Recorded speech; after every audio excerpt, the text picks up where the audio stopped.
You are listening to the Park Flyer Podcast, where we discuss our RC adventures.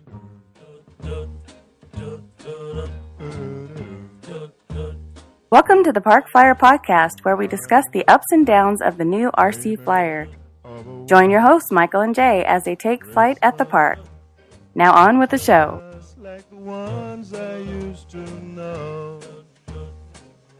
Well, hello, everybody. Merry Christmas, and welcome to the Park Flyer Podcast. I'm Michael from Arizona, and with me always are my good friends, Jay from the hills of Ho, Texas. And AK Mike in Texas. Merry Christmas. It is Christmas Day. What do you know? Well, I know that it's not snowing. Yes, that's funny because the intros, I'm dreaming of a white Christmas, and nobody has a white Christmas here. Yeah, I know. Now that we all live down here in the Southwest, I know, right? Awesome. Yeah, you should still do that. That's good stuff. I mean, you got to. Yeah. If it's not in the intro, definitely on the exit. That's funny. Uh-huh. Well, welcome to Mike. This is your first Christmas out of Alaska, so it's not white for you either, is it? No. Yeah. Well, the walls are white. Interesting. Well. I'll just close There my you eyes, go. pretend that's snow, and then that does it for me. Yeah. Hold some ice cubes in my hands, and then that's it. Close So my it eyes. feels cold? Yeah, close my eyes and listen to the jingle bells. That's good. Right. That's good there enough. You go. That's The only funny. thing that AK Mike sees that's white is the sunscreen, lotion in his hand and on his face as he's going out. And Yeah, as he flying. going out, he puts it all over himself. Oh, I don't want to That's burn. right. Yeah, no At doubt. 50 degrees, He I might puts it get on a and goes, sunburn. "Brr." That's funny. That's too funny. Well, did you? What exciting things did you get under your tree? Well, Jay, you go first. Yeah. Oh, well, last week, just before Christmas, a little box showed up, and I shook the heck out of it, and it made no sound. I kicked it all around the room, nothing. Stomped no on it, rattling, stomped on it. no, nothing, anything came out of it. And I opened it up, and it was from Arizona Mike, and lo and behold, it was a brand new radio case for my DX9. There you go. So nice and snazzy, nice and svelte and streamlined. So it's going to be nice for Did you lose your other Yeah. case, short Jay? trips. Well, I got a big old gun case type of thing that I've used, and usually I could fit my radio in there, and then I have like a quad, or I put little small like my batteries in there, and it's fine. But this case that Mike got me is kind of neat because now I can just put if I'm ever on a run or I'm just grabbing a couple of things, this thing is like molded to the radio. Oh, nice. So it protects the sticks and the antenna and everything. So it's soft-sided but kind of hard-sided Right. in just the strategic places. So I can't cram like a bunch of batteries in there, but the nice part is if I want to throw it in a backpack or I want to throw it in my suitcase, like I'm going to go out to the Arizona Festival or something, I can, and it fits in, I can fit Nice. everything in around it and with it. So it's pretty Good. nice. So Jay said that he had a great idea to buy a hard side golf bag case like you have, Uh-huh. Mike. And so it was one of those things, and I'm like, well, you can't put your radio in there without it, destroying everything or poking holes and everything. So anyway, this little case that he has is just big enough to fit inside that golf bag. Oh. So it doesn't destroy your radio, and it can, airplanes won't get all Right, you messed can up. tape, And you not can tape destroy it the down planes, or whatever, or strap it down somehow. Yeah, you can strap it in there somewhere. Yeah. Put it in one of the pockets. Good idea. Whatever. Rivets. Good idea. Well, did you get anything else? I got a new plane. Yeah. What did you get? Yeah, That's yeah. exciting. It was I guess it was the second half of my gift from Mike. Yes. I got a color coordinated crack jack. Yep. You got a cracked jack? I So- got a cracked jack. You There got you a go. crack jack too. Yeah. Mike? What color is yours? Mine is, I think it's green. And mine's orange. Yeah. You guys Awesome. are This is gonna killing be great me. because when we get to for the Arizona Festival, now we can all fly Oh, together. that'd be Yep, cool. that's correct. So all right. I see didn't where get I you're didn't going I with didn't that. get you guys the light kits, but I got you the radar kit. So jump on the Twisted Hobby site and grab those lights. So we can They do, only run Oh, about yeah. $10. do some night flying. So Great idea. Okay. we yeah. do So that. then when you bring it up here, you can do some night flying, and I'll it have to takes be sure- literally. I'll have to be sure You'll not have to to fly what? it. Be sure not to fly it before night flying because I'm sure to crash it, and that would be sad to, crash it and then not be able to fly it during night It's flight. it's made of EPP. I've already been flying mine. I mean, I got mine for Christmas too, but I already, typical me, I threw it together and said, I got to see how this flies, and put it together. And I've been actually flying it out at flew it out the field last good week, deal. and the guys loved it. It's a really great airplane. I've wanted one for a long time, and because they had the sale or whatever, I grabbed it for everybody. So. Great. Thank Anyway. you. That was great. Thank yeah. you, Merry Mike. Christmas. Yeah.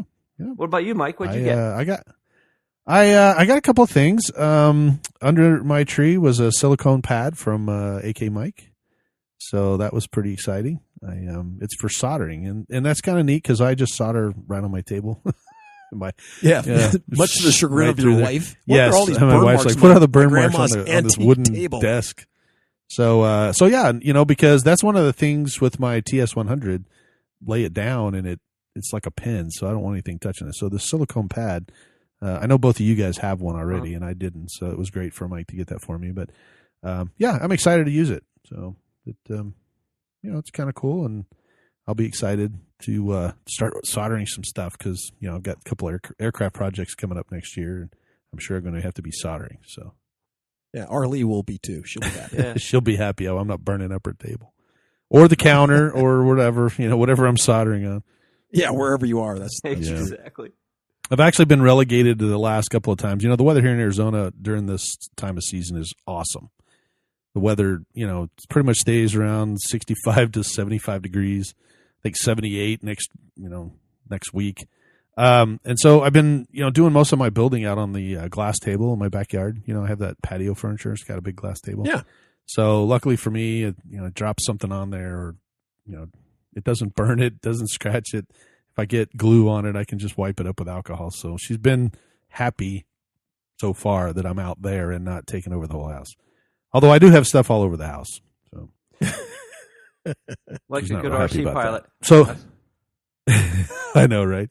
And then the other thing that I got under my my tree is a box that came out of California, and on the outside of it says Desert Aircraft. So I picked up a DA-120 Wow. for Christmas. Ooh, for your dumpster plane.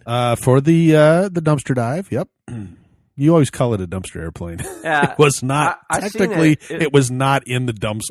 Yeah, it looks pretty the guy good, just- actually. Yeah, Mike's it wasn't made that look really nice. in the. Yeah, it wasn't really in the dumpster, but Yeah. Jay, because I got it for free, Jay calls it the dumpster dive airplane. But yeah, so anyway, that's the last piece I need for that particular build, and the wings are done, the tail is done, and then I just actually mounted last week. I mounted the receiver, the 12-channel receiver, and the switches. So now I just need to mount the motor ignition, and we'll see how it goes. Excited to try and Nice. learn to fly that thing. Yeah, I'd love to see some video on that if you get it. Yeah. No, I'm sure. Are you gonna put smoke in it? That may be a little troublesome, only because the airplane is older. The room available is not as the new airplanes have lots of room. This airplane does not. So The plane took up your whole bed of your truck. What do you mean it doesn't have room inside it? I didn't say it wasn't big. I just said the room inside was not very big. All right. So just so that you know, the new airplanes are built with the wing spar lower. They put it lower in the body. This wing spar is almost right at the top of the body. So it's exposed where most of the newer type airplanes have it. The floor is built on top of the wing spar, so you don't have to fish anything underneath it. This one has it over the top. So I actually had to specifically buy, I was going to upgrade the, the fuel tank because they have 42-ounce fuel tanks now. And you could actually, get something even bigger if you wanted to make it yourself. But it won't go under the wing spar. It's only 3 inches tall between the floor where you mount everything and the wing spar itself. And the wing spar is 2.5 inches, so I mean it's pretty huge. So it's not like I can relocate it or do anything like that. I just had to go with what was available. So anyway, I could probably add smoke eventually, but I'm not going to do it right this second. So I want to actually get the airplane flying and then figure out all of that kind of stuff. So anything happens to it and I have to, eventually get something to put the new, the DA 120 on something else, I might get smoked for that. But right now, no dice. Sorry. Gotcha. Well, perfect. Then my gift came right in hand. I mean, worked out perfectly. Yeah. Yes, the prop will come in very handy. So it. Oh, great. Now, I didn't realize this, but you have to drill those props to fit the motor. Like 8 holes or 6 holes. Yeah. 8 holes. So luckily Barry has the jig for it. So yeah. Anyway, we'll get that on there. I just got a spinner today. Actually, not today. I got it a week ago today. So we're excited. What are you going with? Silver, black? It's chrome. Purple? Yep, silver. So Okay. Look nice. Yeah, it's 4.5 inch. So it's got a silver back plate, and I thought about going with something, blue or yellow or checkerboard or something, and I thought, if I put the chrome spinner on it, then basically any type of color scheme, the chrome will go with. Yeah. Where if I bought a blue one, I'm pretty much stuck with it on this airplane. If I got a green airplane, you don't want to put a blue spinner on a green airplane. So anyway, I stuck with the chrome. So. All right, so that means I'm going to have to go take my blue spinner off my green airplane. Okay. I didn't say you couldn't do it. I said I normally don't. No. You've already said it. It's fine. Well, Mike, you said you got the crack. Anything else? Crack yak from me? Yeah, so we talked about it before. Jay sent me an early gift for the F4 wing controller, and I was down at Jay's a couple of weeks ago, and that's right. We put it together. Very nice. And then, so now that's working, and I was really excited because I had bought a GPS unit, and I was going to send it to my house. And I thought, you know what? I'm just going to ship it directly to Jay's house. That way, when I go down there, for sure it'll be there. Well, I reach out to him 2 days before I show up, and I say, hey, Jay, you get my GPS yet? It's got to be there by now. And he was like, no. And so we started both looking at the tracking. It's stuck in Houston somewhere because I guess there was some kind of weather or something that kept it there. And yeah, don't kid yourself. Jay's running around with a new GPS unit. Oh, no, I have it now, right? He opened it up and said, woohoo, look what I got. I got a GPS unit. We put You're it in out there. of luck. My GPS unit, I think, is, I'm bragging a little bit here, but my GPS is like a fourth the size of Jay's. I think Jay's uses like 20 amps, and mine uses like, a third of an amp or something. I'm kidding about the amperage, but, Jay's is pretty big relative to the GPS unit that I have. Yeah, it's freaking huge. And he was like, I thought, okay, it's going to be a big hassle because you're going to have solder connectors on it and all this and that. And he goes, dude, it works great. Like seconds after he told me he opened it up. And I was like, wow, what did you do? He's like, I just plugged it in. And I was like, sweet. I'm glad that's that worked awesome. out. Yeah, so plug and play. That's the best kind to have. So don't have to program nothing. So we were putting it together, and of course, Jay likes me to do the work for my stuff, and that's reasonable. Right? Sure. I did all this stuff. And so we were soldering stuff, putting connectors on, doing this and that. Looking at it as like, oh, don't forget, this is power, this isn't power. Don't put it in the wrong spot, et cetera, et cetera. So we go to put it together, and the camera's not working for some reason. I'm like, damn it, camera doesn't work. So I look at the board, and I see the pin for the camera is like down. Like it looked like it got shoved down. And I was like, that doesn't make any sense. How could the pin get shoved down? Well, it can get shoved down because I put 5 volts on that pin, and it just melted power. the solder. Melted the solder, didn't Melted the solder. Yep. Oh, you lucked out. You could have smoked and burned the whole house down. I could have. But luckily, it just popped that pin out. We were able to solder it back, and I had put the power on the ground instead of on the signal, which would have really fried things. And so I got totally lucky about that. And all I did wrong was I put it over by 1 pin. So we had worked it out. So it's like, oh, this is perfect. This will fit right here, and it'll be fine, and no big deal. But, of course, I put it over by 1 pin, which put the power on the ground instead. Yep. Huh. Was it on the ground, or was it on the video? No, it was on the ground. It was on the video. We would have fried that thing serious. Oh, that's true. Yeah. That's right. So I got lucky. Spectacular. There. It worked. It worked nice. The problem is I got to, get super magnified glasses when I'm putting those cables back in because it was easy to set it off by 1 pin and just put it on the wrong way. So Anyway, but No, it works. that's why good. I have those little googly eyes that I put on. That makes everything magnify by 10. But I'm going to tell him myself because I'm pretty sure Jay was going to say something if I didn't. So we were excited. The thing's working. And we get ready. All right, let's go fly this thing, right? And I look, I'll just get my radio out of this box right here where I brought my radios. Oh, snap. That is the wrong radio. Jay's like, what?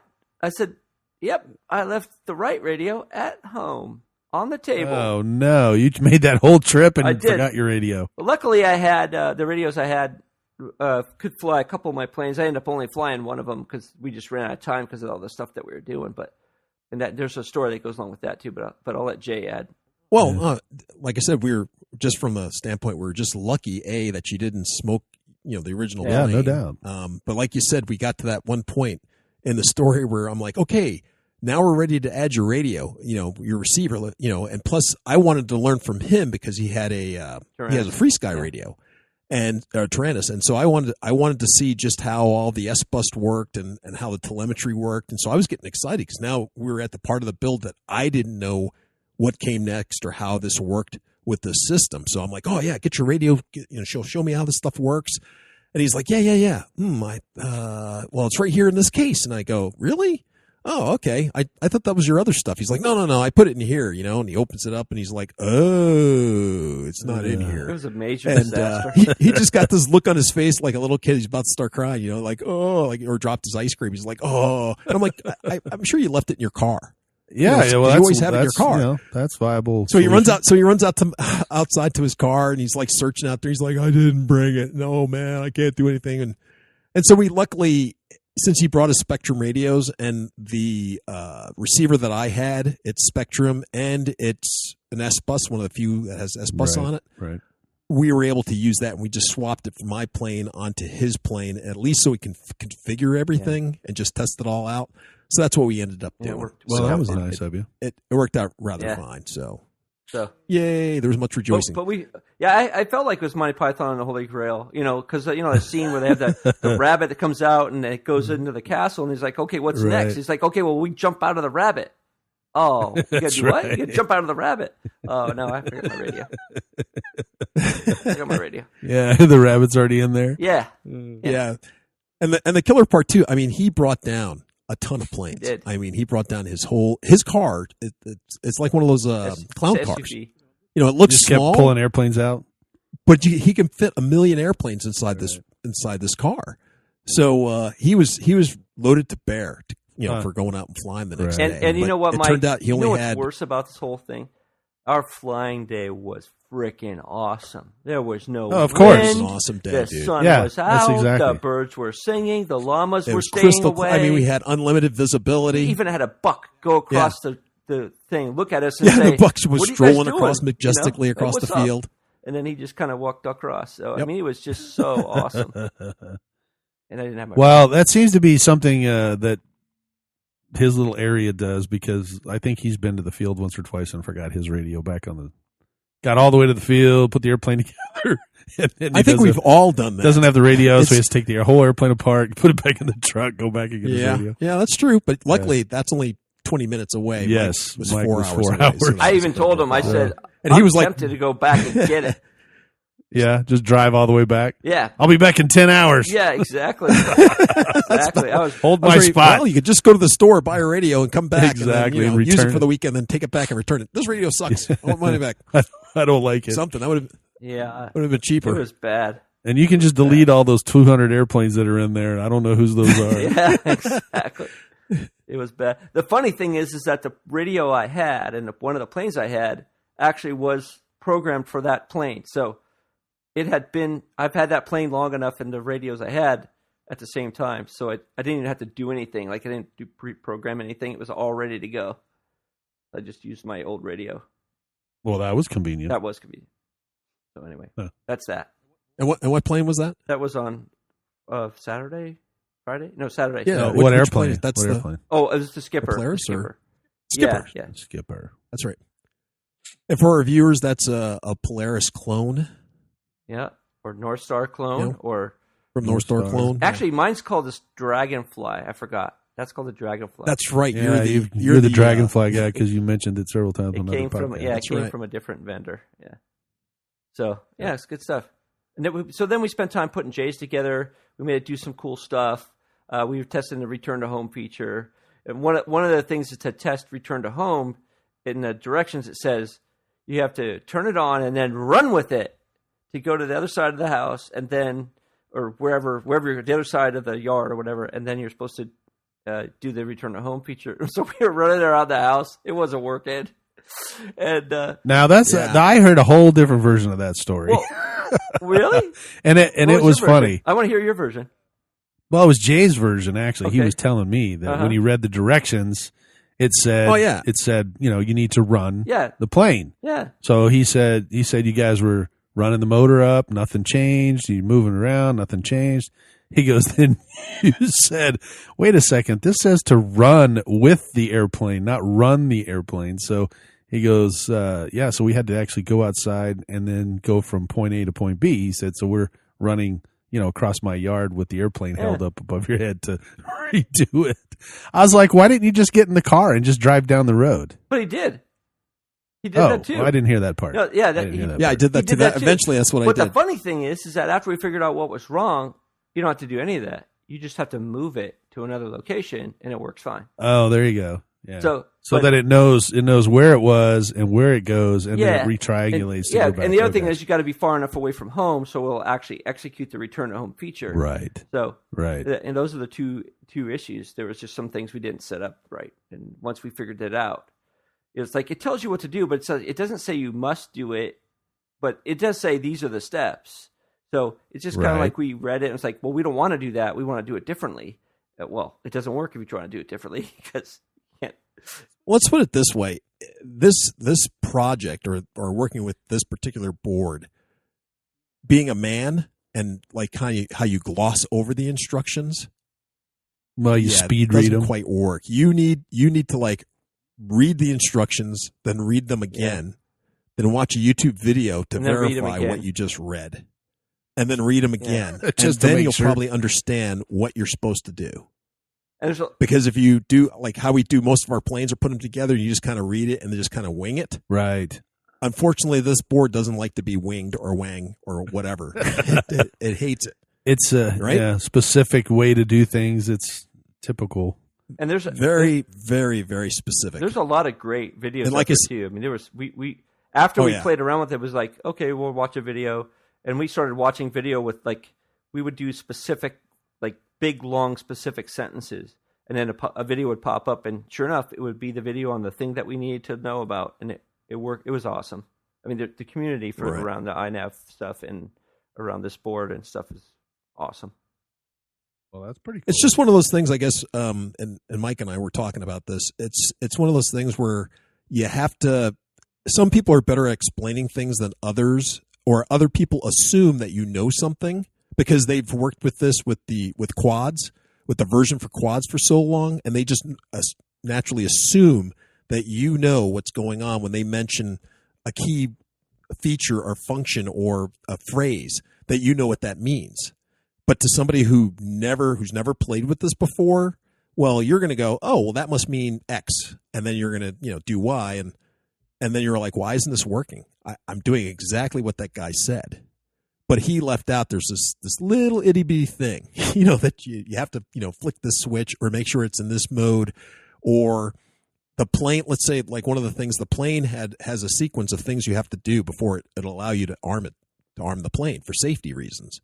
Well, if you don't know that you have to keep this thing so leveled, or that you have to have your GPS has to be on and locked on, then you'll be trying to flick it on and turn your stuff on. It won't work, and you're like, "What? Why is it not working?" And it's just because your GPS hasn't gotten a lock yet, or like you said, you're happen to be tilting the plane in such a fashion that it's not registering as level.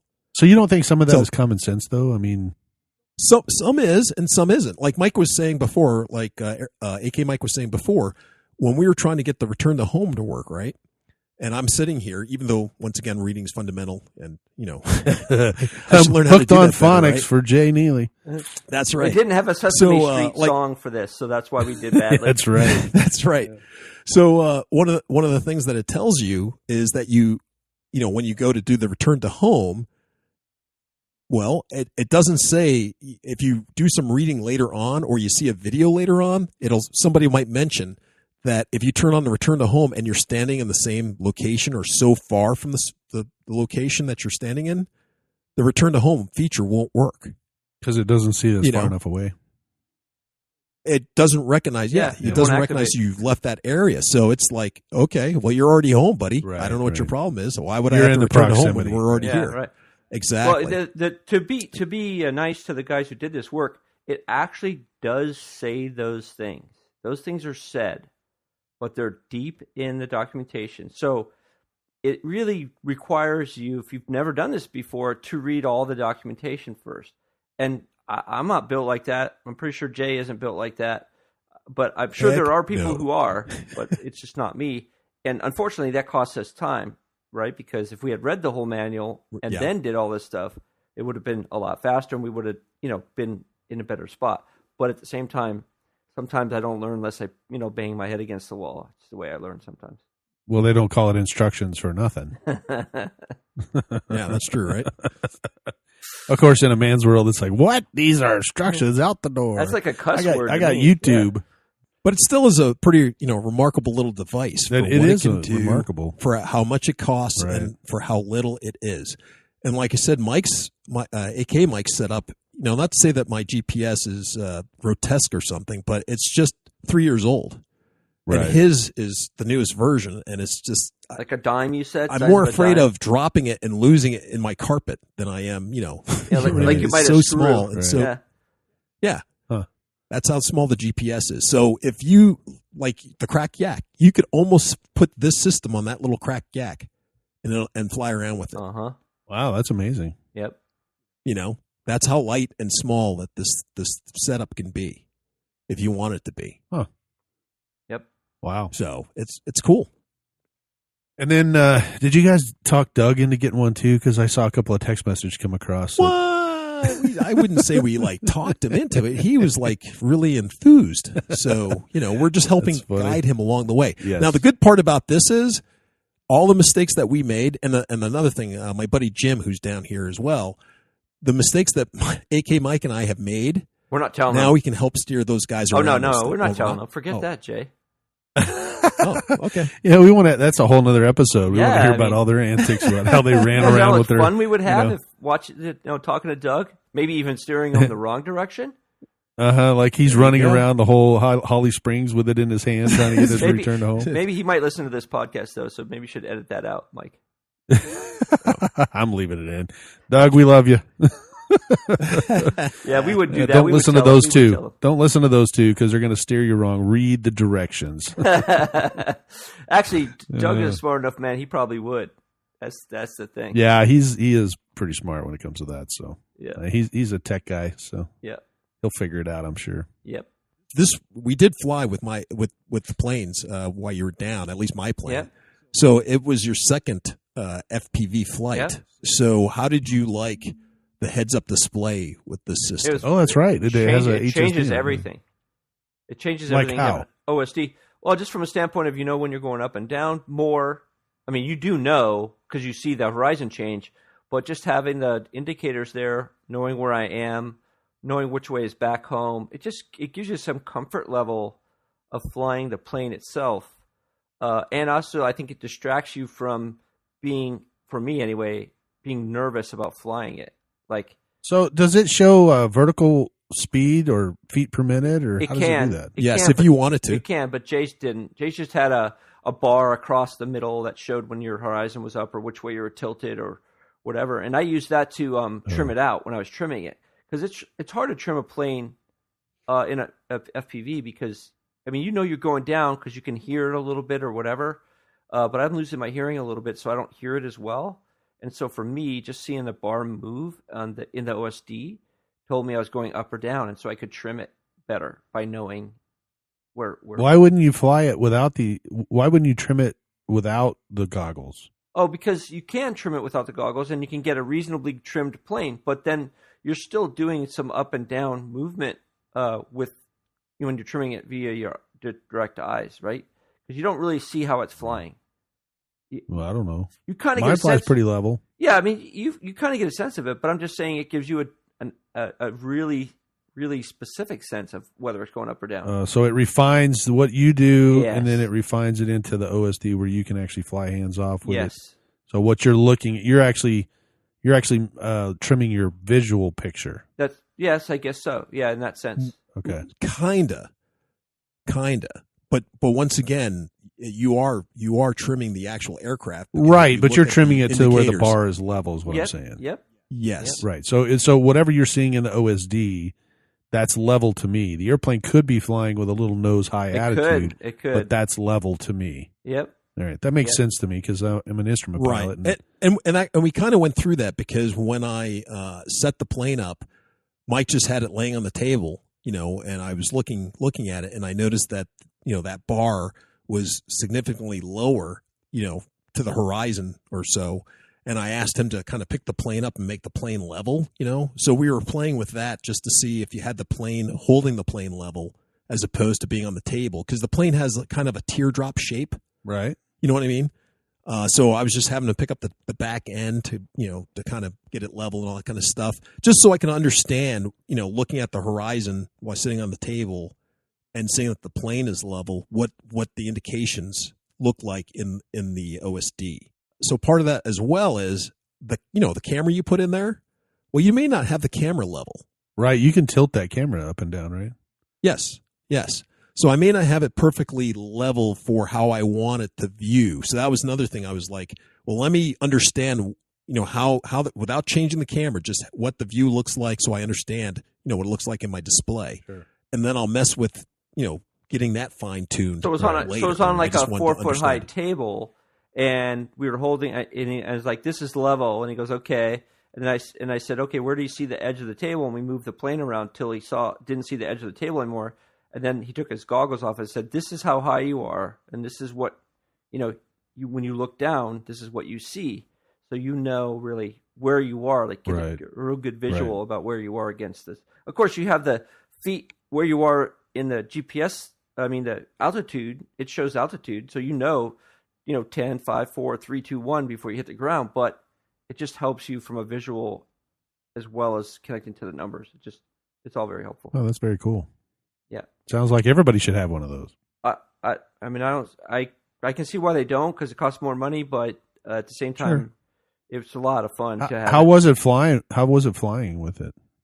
With the OSD? I mean, you flew with the OSD, right? With the HUD? It was great. Yeah. Yeah, I liked it a lot. I Yeah. really did. Yeah. And once again, like I said, you can configure it however for the things that you want to have in it. And that's just the thing. You have to figure out what information do you want while you're flying? What's important to you? Do you want, rate of climb? Do you want to see how many milliamps you have left or that you're consuming? Do you want to see how much, battery capacity you have left? Do you want to see how much time you've flown? Do you want to see, the amount of time that, total that you've been flying, or just the amount of that you've been in the air? There's like a ton of different options that you can put on this thing. It's almost kind of overwhelming if you want to put it in there. Do you want to see your GPS coordinates while you're flying? Do you want to, So basically, you're telling me you can put everything on the screen, so much stuff on the screen that you can't see the actual horizon could be possible anymore, if you right? wanted to do that. It's But all I don't cluttered. think people. if you wanted to do that, Yeah, honestly, you could. But the thing that I think is also what we're missing here, Jay, and we didn't really think about much, is if you're recording video, having that stuff is also helpful because it gives you a sense of what you were doing at the time. So if That's true Sure. because No, I think absolutely. when Jay was here last time and we went over to Peter's house, he showed us one of his, FPV flights, and it had the OSD in it, and you could see all the information. So he can go back and review it, right, and see what was there. So it Or if gives, something or went wrong. something went wrong, Especially like a lot of guys like to have their GPS coordinates on the bottom of the screen right? in one of the corners, and and then they record with a DVR that information. so that if they crash, then they just play back their DVR, look at the location, whip out another GPS, and then they can walk to where their plane is. If it's in tall grass, that kind of thing, or in the trees or the woods. So it works out rather nice. Yeah, I think Chuck did that. I think. Yeah. So this stuff is really cool, and we've barely scratched the surface of it. I mean, what you're able to do with the system. I mean, wow. If we put a camera on a gimbal, I mean, this board can control the gimbal. You can start putting using Google Maps to do not terrain following, but to follow waypoints.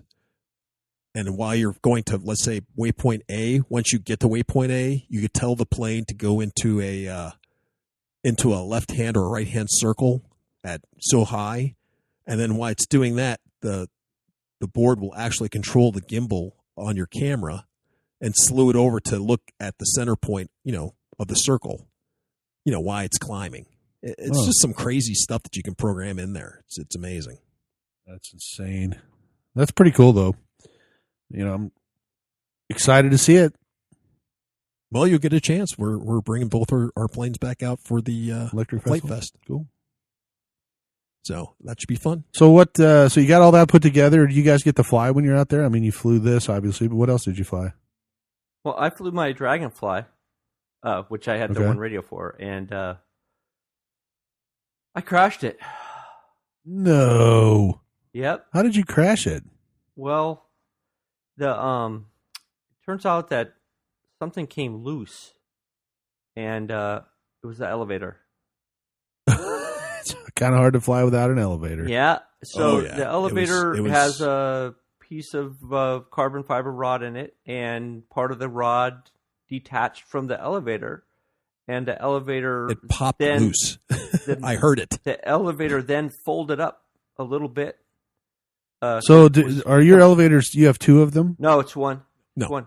So it's But just one, and it has a just carbon became rod. It became ineffective as soon as it popped off. I believe half course. of it ripped off and became ineffective as an elevator. It actually worked a little bit because otherwise it would have been completely buried in the dirt. But it worked enough. It worked enough to pull up, and then it broke the entire motor assembly off. Wow. Yeah. So I guess my other The Christmas motor present assembly is- broke off when it hit the ground, or actually Yeah. when the elevator? No, when it hit the ground. Oh, okay. And then my other Christmas present here is that Jay. I just Jay didn't know put if the back together- elevator snapped back hard enough to cause G loads or something. Yeah, exactly. Yep, and just totally stopped working. But Jay put it back together. It's got a little more life, so it's going to last a little bit longer until I crash it one more time. And I think that's going to be the end of it. Yeah. Jay's good at Well, that. He'll see something that's all pile of sticks, and he'll go, "That's fixable." Yeah, and my It was. my learning there though is that one thing I didn't do, and Jay mentioned something that he had noticed, that the elevator looked like maybe it wasn't attached very well, and I don't think that was the case in terms of what broke it. But what it reminded me of is that when I fly, I always go left, right, up, down, make sure the controls work the way they're supposed to work. But I don't often check that the control surfaces are on there well, and that like I happen to know in that plane the elevator control horn was loose at one point, and I just happened to notice it and tied it down. But I need to remember to check the control surfaces are attached like I think they should be, and because just stuff happens, you get hanger rash or whatever. Those were EPO hinges. Yeah, on there, EPO right? hinges. Yep, with quick grip or something. Well, that's how we fixed Yeah. it. But I mean, originally that's how they were just molded in EPO hinges. They weren't That's right. like real hinges. That's right. They weren't. So after a while, on that particular plane, all the hard landings and stuff, Sure. it started to tear or crack or whatever it was. So, Yeah, anything. I mean, that's the thing is that you. So anyway, that's something I'm going to add to my checklist of things to do before I fly is to check the surfaces. So, Jay, was it the hinge that actually let loose, or the elevator? Oh yeah, the hinge. I think it was a combination of two things. Mike. Okay, so what had happened earlier when Mike got his one radio to get the one plane that he still had to fly? The CG was kind of wonky, and he was trying to make it all work, and so he had to trim the plane out. Well, he had the plane set up for flying in absolute still conditions, and it was a little gusty. It wasn't bad. We had to keep landing and pushing the battery more and more forward. And I also, from his series of other crashes through the life of that plane, I also think the thrust angle is thrown off. So he'll get at a certain RPM and the plane will fly straight and level. He'll increase the RPM and the plane will start to climb. And so that's usually a thrust angle or a CG issue. Or an elevator issue. Well, that could have been as well. It could have been a combination of all three. Yeah, but in this case, the elevator was straight and narrow on the takeoff. It was flat. Like it didn't have flex one way or the other from trim. Right. Yeah, so but your takeoffs are relatively slow. Once you get the thing up to speed, that airflow over that can actually cause, high and low pressures. So it'll actually, it could have separated, where the hinge was, and it could have come up. I totally which agree causes that's the possible. airplane to kind of picture. I totally agree that's possible. So it wasn't that it was flexing, but the airplane, the hinge wasn't there, and so it was actually moving up or down. It's possible. So one of the things that happened was Mike, he had done a low speed or high speed pass. It was really cool, but I didn't have my camera, and I said, "Hey, do a couple of more, try that again." So we didn't quite have the CG right. And so he attempted a couple of times, but this, because everything was off, it was throwing him off. So anyway, he ended up getting the CG down or pushing the battery far enough forward. And then he started doing some really nice high speed passes. So he was doing one of these passes and I just happened to sit down at that particular time. And I was looking at my phone at something, some iNav stuff, I think, and had done a high speed pass, had pulled up. And then he rolled the plane. And when the plane was upside down during the roll, I heard a pop. And I think that pop was that carbon rod popping loose from the glue on the elevator. So at that time, if the hinge was already damaged or pulling apart, that hinge, losing the carbon rod made that half of the elevator bend at a 45 degree. And then that's when he lost control of the plane. It rolled over all the way. And then as he was coming down, he was able to get control. He got a little bit of elevator control because he had it buried in his belly button, right? Here it goes. And he hit perfectly flat. It's just that he was doing, Mach 12. Right. And that's where he got all the damage. So that's what I think happened. Totally come apart, like explode? No, a piece of the nose came off. And just a little tiny chunk, which is probably good because it took a little bit of the, it removed some of the G forces there. And then the tail just like I said, just popped off the back, basically just broke right at the tail point where the tail connects to the rest of the plane. And then the broke motor off came the off engine too. pylon too. What's that? Yeah, the motor. Yeah. Yeah, I was saying that your engine pylon where the engine was attached to broke as well. So some carbon rods in there, some toothpicks in there, some Gorilla Glue, some blue tape I was able to put back on the engine pylon, or the engine pod. And then for the rest of the T-tail part, I had found an old fiberglass spar that I had from, I don't know, some plane that I used to have a long time. Maybe it was a GWS plane, I can't remember. But it was it's kind of thick, old fiberglass stuff that they used to use. Probably came from the Blizzard. Yeah. So I cut off a 6-inch piece of it, and then I cut the ends, tapered them, so they were sharp little points. Sure. And in the Dragonfly, it has a plywood has a plywood, not a spar, but what would you want to call that, Mike? It's like a not a frame. It stiffens up the T-tail so the T-tail doesn't flex. So it runs the entire spine of the T-tail from the top of the T all the way down to the base and then forward into the fuselage. A former, thank you. So he has a plywood former. So that of course was split. It broke off when that right in that soft spot or that flex point of the tail comes together with the T. So I went ahead and I stuck the pointed fiberglass into the foam right along that former and up on the other one, put it together so it fitted nice, pulled it all apart, got my 30-minute epoxy, slapped it on one end, jammed it back in there, let it set up for like 15 minutes. Then I went back, mixed up some more 30-minute epoxy, put that on the fiberglass, the other end.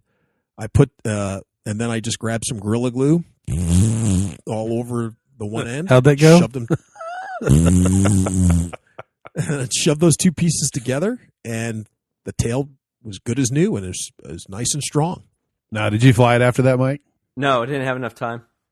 Oh, okay. So, And yeah, we we'll see how stayed up till, strong like, it 3 is now that you I think go we- fly it. We stayed up like 3 a.m. getting that done. Jay worked on that the whole time. Well, we were playing Wow. games. Yeah, I wouldn't say we were diligently working the whole time. I mean, I think But still, Yeah, goofing that, off I was watching going to say, half the television. time That's you're true. goofing off at his house. that's true. I mean, we rewatched Monty Python and the Holy Grail. Yeah, we did. Oh, yeah. That's that's fine. some other stuff. So it wasn't like we were, hard at it. Yeah. Right. But we were able to get his plane back together, and then I threw a protection layer on it. I cut a Coke bottle, 2-liter bottle in half, or I cut off the ends, split it in the middle, and then got up my iron for monocoat, Mhm. and then I kind of ironed it to take out that, it was kind of, since it was a bottle, it kind of rolled up on itself, and I turned it over, heated up the iron, warmed up the plastic to get it so it laid flat, and then got some quick grip. Actually, if I would have rather used spray adhesive, but didn't have time for that. So there's some quick grip on there, and I stuck it on the bottom. So now his bottom's all protected and it's not all gouged up. So it looks nice. Well, good. Now you'll be able to take that to your club and fly now that you've actually been there once or twice. Yep. Yeah, that's true. Speaking of that, that's the rrcc.org is the website for them. They got some really cool stuff coming up. I can't talk about it because it's club secret stuff. But next year, Double secret? Next year we're going to hear Probation some secret? really good stuff about what they're doing. The club is doing a great job getting out there, being part of the community, and getting involved. So I'm really happy to be part of this club. We got some really neat stuff coming along, and I'm really excited about it. Good. And the field's okay? You got a field report? What is it like flying out there? Oh, that's why I said rrcc.org, because then you can go look on YouTube and actually see the runway and stuff, because there's a bunch of guys that fly out there that do. In fact, one of Lambert's his last name, I can't remember his first name at the moment, but he's a 3D flyer. And he's actually is trying to go to Worlds right now. I believe he's the national champion right now of 3D flying. So Like big airplanes or? yeah, pretty sizable. Not like your size, not like your big personal airplane. I mean, like RC planes. Yeah, like the 106 or whatever. Yeah, I don't know what size. Again, I don't know Yeah. all the details, but Gotcha.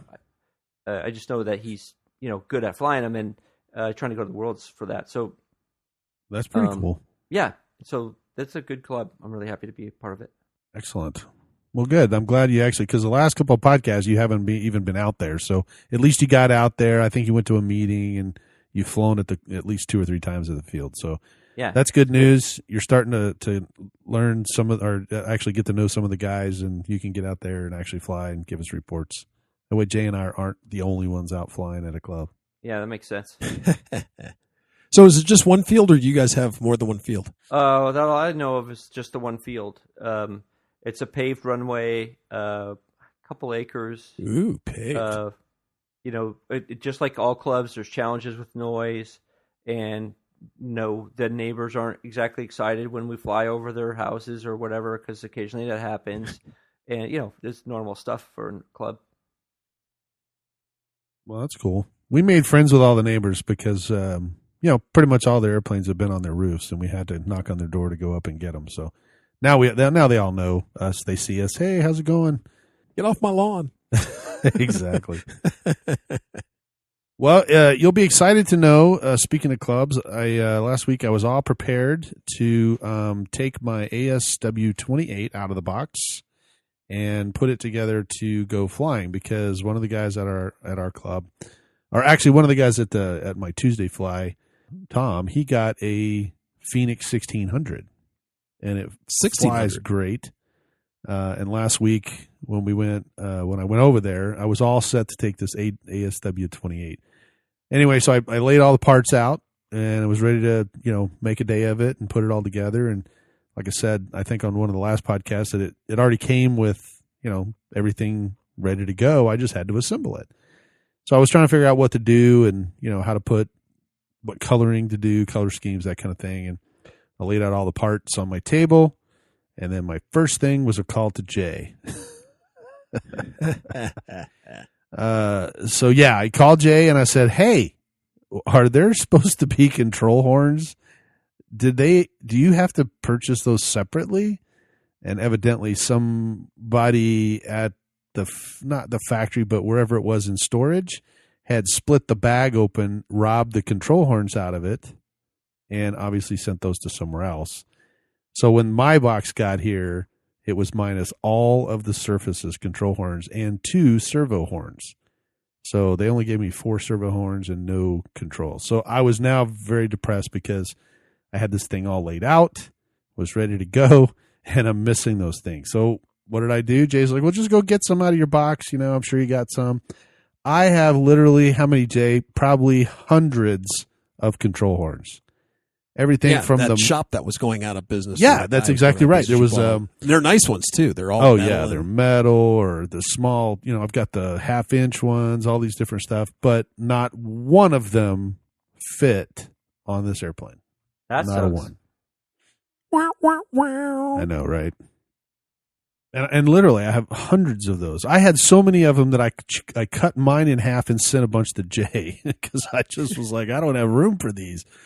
And anyway, I felt bad. So Jay was like, "No, you could use these. I have some that you sent me." And he started putting them on there and was like, "Oh, these things are huge." So now the project, here it is, Christmas Day, and the project is still, by the way, sitting on my kitchen table. And it's all ready to go. I just need the control horns. I'm still waiting on those. I did order some. If so you only had an RC broker who could help you out with that. Well, I did, and I think you did do that. You found them and said, "Here, order these," and I ordered a couple sets. So now the good news is I did paint it because I had nothing to do, to build it because it's all ready to go. So I did put all I zeroed out all the servos, made them all 90 degrees, put the little control horns on, or the servo arms, so they're all ready. Labeled all the stuff, put my receiver and everything in there. So now I just have to put the rest of the control horns on, and then I can get everything working. But so anyway, in the meantime, I decided I was trying to figure out what to do paint wise, and Jay sent me part of that Christmas gift with the prop. I had a bunch of, what is that, orange, green, bunch of high visibility Monocoat trim tab. Yeah, Monocoat trims. That's what it is. So I was thinking about putting those on there. And Jay sent them to me because he's like, "Yeah, you can do this and make it real, fabulous or whatever." And obviously, I chose not to do that, but broke out the paint instead. So I actually physically painted it red, white, and blue. So now it's just a patriotic ASW 28, kind of stuck with the red, white, and blue scheme. I like it. So, what do you think of this plane compared to the Phoenix 2000? The first thing, right off the bat is the wheel. So this one comes with a wheel where the Phoenix does not. I thought this was when I first originally thought about it, I thought this was going to be 2.5 meters. I was like, wow, this thing is going to be huge. But in reality, it's only 6 inches longer than the Phoenix 2000 on either end. And it does have like winglets, or sharklets, whatever you want to call those little wingtips that turn up. The airplane's the wing is the same, the body's the same, it's a little fatter. This one has a T-tail where I think the other one does not, and the other one has a conventional tail. The other thing was the wings, and I know that was important to you. They snap in versus the screws.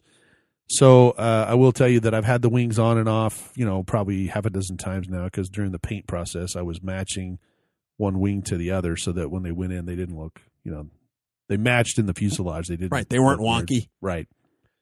So it was very convenient not having to, put those screws down in there. But the one thing that I don't like about it is that you're constantly, the Phoenix 2000, I don't ever take the wing off. I just transport it like that. This one, because I can take the wing off, obviously, it's 2.5 meters, not going to fit in the back of my truck. So now I have to take the wings off, but I have to disconnect the servos too. So that's kind of the downside, is that you have to pull the wires through, and, there's a little bitty hole, and kind of have to auger out the holes, because these things, I guess I could sandwich them in there and tape them and make, just one connector. But I don't know how they would have done that, differently, but I don't know. So some guys are using the multiplex. Right. I forgot the name of the connector, but MPX. it's a little ring connector. Yeah, MPX. Thank you. MPX connectors. That's what some guys are doing.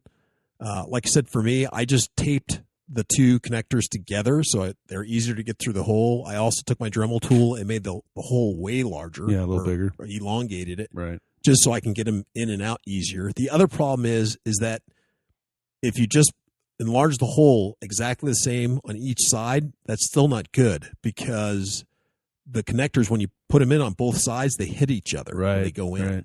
So you have to kind of do them, offset them, or elongate one heading towards the front of the fuselage, and then you elongate one towards the back of the fuselage. That way they miss each other when you put them in. Well, that makes sense. So, all right. I didn't do the elongating thing, but I understand what you're saying, so I'll have to try that out when I get it put back together. Yeah. So I like the plane. So, but you haven't had a chance to. That's right. You can't fly it because you don't have. I don't have the control harness. That's on the. Still waiting. It's on that slow boat. I did, however, send you the paint job. So, Mike, you said you liked it, right? I mean, I definitely liked it. In case the listeners are wondering, the frog tape is what I used for that. So I really kind of fell in love with this frog tape. Normally it's green and it's just a straight piece of tape, but they do have 3 of them that come in 3 different patterns. One's a scalloped, one's like a zigzag, and something else that they have. So anyway, I bought those. This one's the zigzag pattern. So it looks like it just kind of has the angles. So it looks like a bunch of, I don't know, not check marks, but, just kind of what do you call that, sine machine or sine wave? It kind of goes up and down and up and down. Yeah, sine wave. So anyway, I took it, and then I actually kind of made it into like a bow. It bows out. So it's not just straight across the wing. Mm-hmm. It actually comes from the wing root, goes towards the front of it, and then comes back towards the trailing edge again. So when you look at it, it looks almost like a bird's wings, when you're kind of looking at it. So I thought it was kind of cool. I worked on it for a little bit, and then I used this Tamiya. It's called a metallic red. So it's actually got metallic flakes in it. I think it's glitter, but anyway, I sprayed all that on there, and so now it's got this kind of not really reflective, but it does have a metallic color to it. So it was kind of cool. I liked it. So it looks very similar to my Phoenix. It's just in a different pattern, and the Phoenix, I think, is red and yellow, and this one's red and blue. But I'm excited to go fly it because it looks like it will fly very, very well. So, yeah. Oh, and also you got a new receiver to try in this one too, right? I did. I bought the Lemon telemetry one, so it'll be interesting to see if that you're gonna like it. You're gonna like that. If that comes all, everything comes in there. So almost all of mine are now have telemetry type, activities in it. So excellent. Well, I think our hour is up for Christmas. It's time to go play. I think the guys are going out to the park to fly their toys anyway, so I might. I was going to say, I don't think anybody's going to listen to this on Christmas. I mean, they were like, "Yeah, I'll get to that later." I know, right? Well, it's okay if you're listening to it outside of Christmas, and we wanted to hope you had a good Christmas. Hope you join us for our season 4 next year. We've already kind of got some guys lined up in January. February's Electric Festival, and then I think we got something pretty much going on all year. So we're excited. Yeah, we got a couple of new fields that we're going visiting with some buddies. Yeah. It should be interesting. I have a couple of local guys that I want to interview. So one guy happens to be running his own little drone company, so I'd like to get with them and get them on the show. So next year should be fun. Yeah, I think we got a lot of guys that are looking for that, where we can kind of talk to them. So hopefully we'll we'll have a lot of stuff planned for 2019. Holy smokes! That's right. Plus, Mike gets to interview his club and talk true. to those guys. We might as well have them on, right? Yeah, that's Oh true. yeah, definitely. Makes Get good in sense. there. So All right. we can find all about their secret plans, secret probation plans. That's right. For next year. So We could tell you, might but as then we well have to have kill you. on the air here first. Stay Right? tuned. All right. That's right. Big reveal. Big So, reveal. well, have a wonderful Christmas Day and a fabulous New Year. We're not even going to talk to you for another 2 weeks, so it'll be well into 2019 when we chat with you again. But man, it's been a great year. You know, I Absolutely, originally I thought about looking back on the year, but you know, we had so much stuff this year and so many great episodes. I think I'll just let it stand. I don't know if any one of them was my favorite, and we're already looking for the next one. So I think it's been a good 2018. And Well, I can already name your favorite. Do you want to have more Jet Rally? the Jet Rally was kind of cool. I do, you know, I did like it. So, but I just like it because I get to hear your bank account cry. oh my gosh, it's so crying right now. Through the whole episode.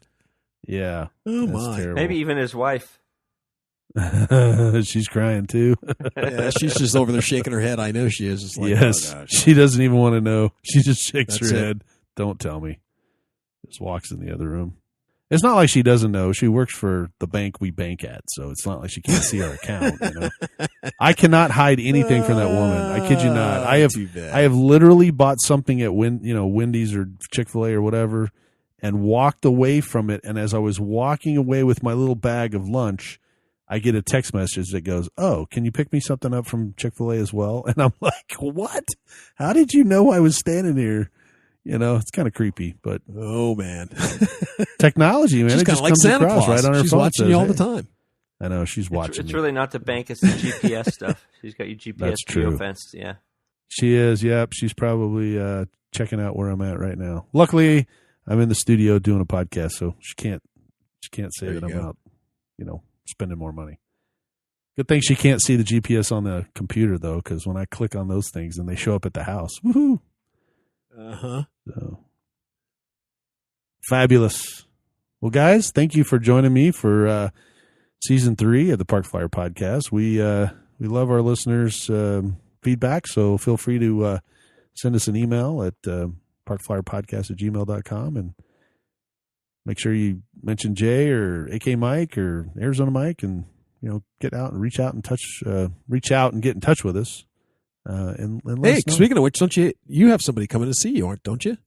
I do. Yep. We mentioned that last time, but yeah, That's one of right. our We do listeners. have a listener who's coming out to enjoy some fun, Arizona fun. Yes, That'll be interesting. And I We'll have actually to have a show on that. actually have that weekend off, so I'm excited about everybody coming out. So Oh yeah. I just got to get all my electric airplanes fixed up.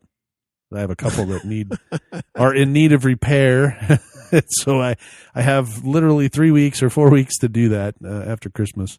I got to work a little bit, but I have to get all some stuff because I think he's coming out, but he's not really bringing an airplane. And so anyway, I told him he could fly some of mine. I got to get some of those fixed up so he can go out there. And So fly. hear that, listeners? Come on out to Arizona, and Mike will let you fly any of the planes that he has. I don't know if I think there's a disclaimer in there somewhere. I'd say it never fails when people come fly my airplanes that I usually don't go back with as many pieces and more pieces than when it came out. So I have to be careful with that. But I do have some airplanes that I don't mind people flying. There's not really, you know, they're not going to hurt them. The Mangler is one of the best ones. You know, it's a multiplex airplane and they can fly that all over the place. Matter of fact, I think the nose has been busted off of that thing more than once. The glider, I don't mind people flying the glider. So There you go. So once again, we also have them look at our Facebook page as well. yep, that's right. We have a Facebook page, and so feel free to post your pictures. I think you can post stuff on there, or at least go in there and like us, or follow us, or whatever the case may be. We are going to try and increase our listeners this year, and get out a little bit more and kind of reach out and do those right things. I think last year we talked about having a YouTube channel, but I think this year we're going to really try to figure out how to do that. Old guys are terrible at technology, and Mike has pretty much joined us. Mike has pretty much joined us almost full time on the podcast now, so maybe we'll put him in charge of that YouTube thing and see if he can get it running. I can't get my 8-track in here, Mike. I know, What's right? wrong with this thing? Or maybe we can get Spencer to do it. He was supposed to kind of help me with the Facebook page, and he's posted some stuff on there, him and Barry both. So, Oh, yeah. it was kind of cool. So, we appreciate it. Well, thank you very much. We hope you have a good New Year's. We will see you in 2019. I'm Michael from here in Arizona. Jay from the hills of Texas. AK Mike in Texas. All right. We'll see you in 2 weeks. Let's fly. You have been listening to the Park Flyer Podcast. Thank you for joining us, and we look forward to your next visit. Please give our show a star rating and review, and feel free to email us your questions, topics, or suggestions to parkflyerpodcast@gmail.com. May those days, may your days, may your days be merry and bright.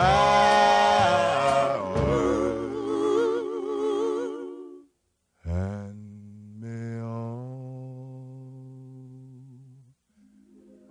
your Christmases